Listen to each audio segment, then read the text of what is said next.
Welcome back to my YouTube channel success mantra. DElEd प्रशिक्षण 2024 प्रशिक्षण संस्थान का विकल्प भरने तथा आवंटित संस्थान में अभिलेखी जांच प्रवेश की कार्यवाही पूर्ण किए जाने हेतु समय सारणी जारी कर दी गई है और डिटेल में देखने के लिए चलिए स्टार्ट करते हैं वीडियो। अगर आपने अभी तक चैनल को सब्सक्राइब नहीं किया है तो जल्दी से चैनल को सब्सक्राइब करिए। वीडियो पसंद है तो लाइक करिए, शेयर करिए। स्टार्ट करते हैं वीडियो। तो स्टेट रैंक 1 से लेकर 2,40,000 तक के अभ्यर्थियों को प्रशिक्षण संस्थान का विकल्प भरने हेतु 5,000 का ऑनलाइन भुगतान करने की तिथि। तो आपको 5,000 ऑनलाइन पेमेंट करना होगा और ये जो आपका 5,000 होगा वो आपकी फ़ीस से डिडक्ट कर दिया जाएगा। जैसे सपोज़ आपकी फ़ीस है 40,000, ठीक है, एग्जाम्पल ले लेते हैं। तो आपने 5,000 रुपये जमा कर दिए मतलब ऑनलाइन काउंसलिंग कराने के लिए। तो जो आपकी कॉलेज की फ़ीस पड़ेगी वो आपकी पड़ेगी 35,000 रुपये। ओके, तो ये उसमें जो है कर दिया था। अगर आपने सीट नहीं लिया, एडमिशन नहीं लिया, तो ये 5,000 रुपये आपको रिफ़ंड नहीं होते हैं, फिर आपके 5,000 रुपये वेस्ट चले जाते हैं। चलिए आगे पढ़ते हैं। तो वो है 26 दिसंबर 2024 शाम से 12 जनवरी 2025 तक की। तो 26 जनवरी 2024 से शुरू होगा, 12 जनवरी 2025 तक की। जैसे जैसे रैंक वाइज आता रहेगा आपको 5,000 रुपये का अपना जो ऑनलाइन भुगतान है वो करना पड़ेगा। ओके, अब देखिए कुछ डिटेल्स दी गई हैं कि 30 दिसंबर 2024 से 2 जनवरी तो ये डेट याद रखिएगा, 30 जनवरी 2024 से 2 जनवरी 2025 तक की। 30 दिसंबर 2024 से 2 जनवरी 2025 तक की कौन से रैंक थे? 1 से लेकर 20,000 तक की। तो 1 से लेकर 20,000 तक की जिनको भी अपने काउंसलिंग करानी है, जो रैंक आई है तो वो करा सकते हैं इस बीच में। और आपको कौन से किस कॉलेज में आपको एडमिशन मिला है, डाइट मिला है कि नहीं मिला, वैसे मिल जाता है। तो वो आपको प्रकाशित होने की तिथि बताई गई है 3 जनवरी। 3 जनवरी को आपका जो भी आप कॉलेज का भरेंगे सीक्वेंस, जैसे आपने एक चॉइस पे ये भरा, 2 ये भरा, 3 ये भरा, 4 ये भरा, 5 ये भरा, आपके जो 1 से 20,000 रैंक है, जो भी आप पहली रैंक चॉइस भरते मोस्टली वही मिल जाता है। इन केस वो नहीं मिला तो दूसरी मिलेगा, इन केस दूसरा नहीं मिला तो तीसरा मिलेगा। इसलिए बहुत सोच समझ के बिना गलती किए भरिएगा। इसमें गलती करी तो फिर आपको हो सकता है कि आपकी रैंक बहुत अच्छी भी हो और फिर भी आपसे अगर चूक हो गई भरने में तो आपको दूर का ही मिलेगा, अगर आपने फर्स्ट और सेकंड चॉइस गलत भरती है तो। फिर है 3 जनवरी, दूसरा है 3 जनवरी 2025 से 8 जनवरी 2025 तक की। तो 3 जनवरी से 8 जनवरी तक याद रखिएगा। तो 20,001 से जिसका भी 20,001 है रैंक आई है, वहाँ से लेकर 1 लाख तक की, ठीक है, 1 लाख तक की आपका जो है भरेंगे जिनकी भी रैंक आई है। और उनका जो रिज़ल्ट है कौन सा कॉलेज उनको मिला है तो वो उनको पता चलेगा 9 जनवरी 2025 को। फिर बात करते हैं 9 जनवरी 2025 से 14 जनवरी, तो वो होगा 1,01,000 से लेकर 2,40,000 तक की। और जो 1 और 2 में रह गए हैं, अगर आपने काउंसलिंग नहीं कराई है तो आपको एक और मौका दिया जाएगा कि आप अपना काउंसलिंग करा सकते हैं और उसका रिज़ल्ट पता चलेगा आपको 15 जनवरी 2025 को। ठीक है, तो ये डेट्स याद रखिएगा। 30 दिसंबर से 2 जनवरी तक की कराएंगे जो कि रैंक 1 से लेकर 20,000 तक की हैं। फिर उसके बाद जो है 20,001 से लेकर 1 लाख तक कराएंगे 3 जनवरी से 8 जनवरी तक की और उनका रिज़ल्ट पता चलेगा 9 जनवरी को। और जो बचे हुए हैं जितने लोग पहली और दूसरी काउंसलिंग में रह गए हैं और 1,01,000 से लेकर 2,40,000 तक की, तो वो कराएंगे 9 जनवरी से 14 जनवरी तक की और उनका रिज़ल्ट देखने को मिलेगा आपका 15 जनवरी 2025 को। ओके, अब आवंटित संस्थान में अभिलेखी जांच प्रवेश प्रक्रिया पूर्ण करने की तिथि होगी आपकी 8 जनवरी से 20 जनवरी तक शाम के 6 बजे तक की। ठीक है, तो ये प्रवेश लेने की अंतिम तिथि है, तो ये याद रखिएगा। 8 जनवरी से 20 जनवरी के बीच में आपको अपने कॉलेज जाना है जो भी मिला है और वहाँ जाकर जो भी कागज़ लगते हैं वो लगाइए और फीस जमा करके एडमिशन पा लीजिए। कौन कौन से डॉक्यूमेंट्स लगते हैं तो उसका एक डिटेल्ड वीडियो आपको बता देंगे, वो आप जाके बनवा लीजिएगा। या फिर क्या होता है, जैसे आपको डाइट मिला तो आपको जो भी आप अपने डिस्ट्रिक्ट के हैं वहाँ पे आपको डाइट मिला तो डाइट के बाहर ही एक आपको पर्चा ऐसे पेस्ट कर दिया जाता है वहाँ पर, और वहाँ पे सब लिखा होता है कि ये अभिलेख की इस सीक्वेंस में आप लगा के आइए और इसकी इतनी कॉपीज़ लगेंगी। तो वैसे ही आप कॉपीज़ बना लीजिए और जाकर वहाँ पे जमा कर दीजिए जाकर। चलिए आगे पढ़ते हैं।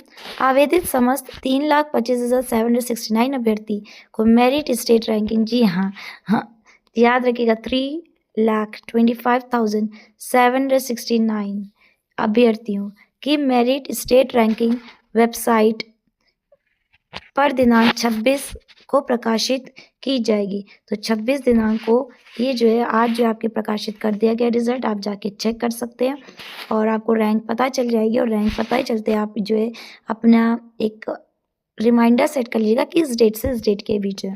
प्रदेश के जिला शिक्षा एवं प्रशिक्षण संस्थानों, निजी डीएलएड संस्थानों में आवंटित सीटों की संख्या वर्गवार, श्रेणीवार रिक्त सीटों की सीट मैट्रिक्स वेबसाइट पर उपलब्ध है। इसी वेबसाइट पर अभ्यर्थियों द्वारा संस्थान का विकल्प भर जाने की हेतु विस्तृत दिशा निर्देश भी उपलब्ध है।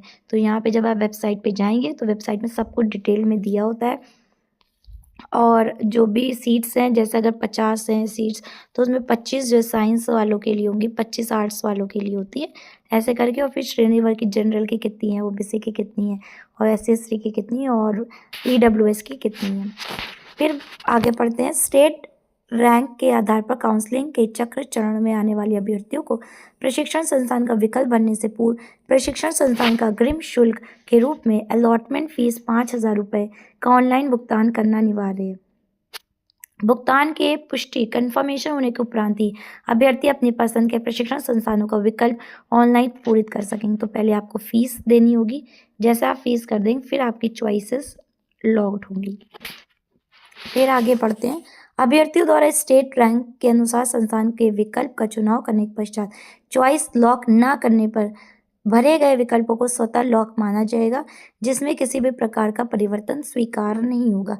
मतलब एक बार अगर आपने धोखे से चॉइस लॉक कर दी तो बहुत कायदे से संभल के भरिएगा। अगर एक बार चॉइस लॉक हो गई तो कोई भी वापस आप उसको जो है करेक्ट नहीं कर सकते। इन केस अगर आपको डाइट मिलना है लेकिन आपने प्राइवेट कॉलेज कोई पहले भर दिया है, धोखे से बाय चांस और सीट लॉक हो गई है, तो जो है अगर आपकी रैंक के अकॉर्डिंग डाइट मिलना भी होगा तो नहीं मिलेगा, पहली ही चॉइस ही मिलेगी। तो इसलिए बहुत कायदे से भरिएगा, ध्यान से।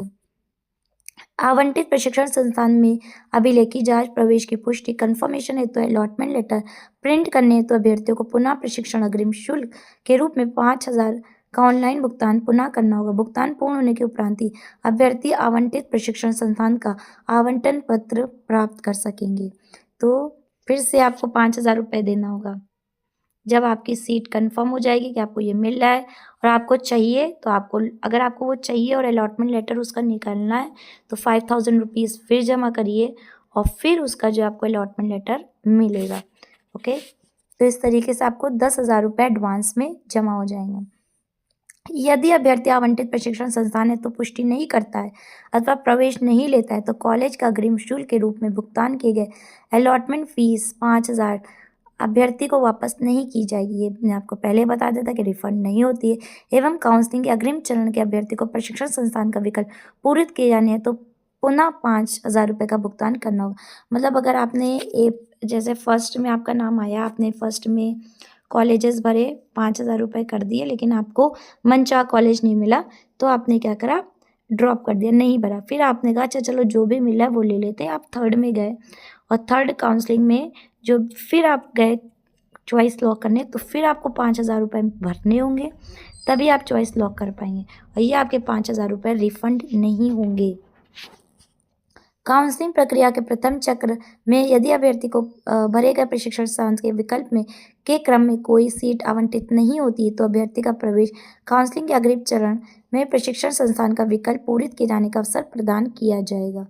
तो ये आपको पहले बता दिया गया। फिर आगे बढ़ते हैं। आवंटित प्रशिक्षण संस्थान में अभ्यर्थी द्वारा निर्धारित अंतिम तिथि तक अभिलेखी जांच प्रवेश हेतु उपस्थित न होने, प्रवेश न लिए जाने पर, किसी भी प्रकार की अभिलेखी विसंगति पाए जाने पर उनके द्वारा भुगतान किए गए दोनों शुल्क, अलॉटमेंट फीस 5,000, कन्फर्मेशन फीस ₹5,000 को किसी भी स्थिति में वापस नहीं किया जाएगा, रिफंड नहीं होंगे। तो अगर 10,000 रुपये आपने अलॉटमेंट और कन्फर्म कर दिया है तो और एडमिशन नहीं लिया है तो ये 10,000 रुपये आपको रिफंड नहीं होंगे। अभ्यर्थियों आवंटन पत्र के साथ अभिलेखी जांच प्रवेश हेतु निर्धारित तिथि को आवंटित संस्थान में अपने समस्त अभिलेखों के साथ उपस्थित होकर प्रवेश संबंधित कार्यवाही कराना सुनिश्चित करेंगे। तो याद रखिएगा, इतना ये सब चीज़ें हैं और ये आपको करना होगा। ऑनलाइन विकल्प पूरी करने अभिलेखी जांच प्रवेश प्रक्रिया से पूर्व अभ्यर्थी वेबसाइट पर उपलब्ध शासनादेश एवं दिशा निर्देशों के भलीभांति अध्ययन कर लें एवं तदनुसार कार्यवाही करना सुनिश्चित करें। तो एक बार आप बहुत अच्छे से सब कुछ देख लीजिएगा। ये जो उन्होंने वेबसाइट दी है, इस वेबसाइट पर जाकर ही सारे काम होंगे। एक बार वेबसाइट पर जाइए और अच्छे से डिटेल में पढ़ लीजिए। वैसे पढ़ना कुछ नहीं, बस चॉइस आपको लॉक करना होगी, वो बहुत आपको समझदारी के साथ करनी होगी और ध्यान से करनी होगी, क्योंकि ये आपको दोबारा मौका भी नहीं मिलेगा और आपकी फ़ीस जो है वो रिफ़ंड नहीं होगी। ठीक है, आई होप ये इन्फॉर्मेशन आपके लिए फ्रूटफुल होगी। और अगर आपको इन्फॉर्मेशन पसंद आए तो चैनल को सब्सक्राइब करिए, वीडियो को लाइक करिए, शेयर करिए। Thank you for watching. मिलते हैं नेक्स्ट वीडियो में।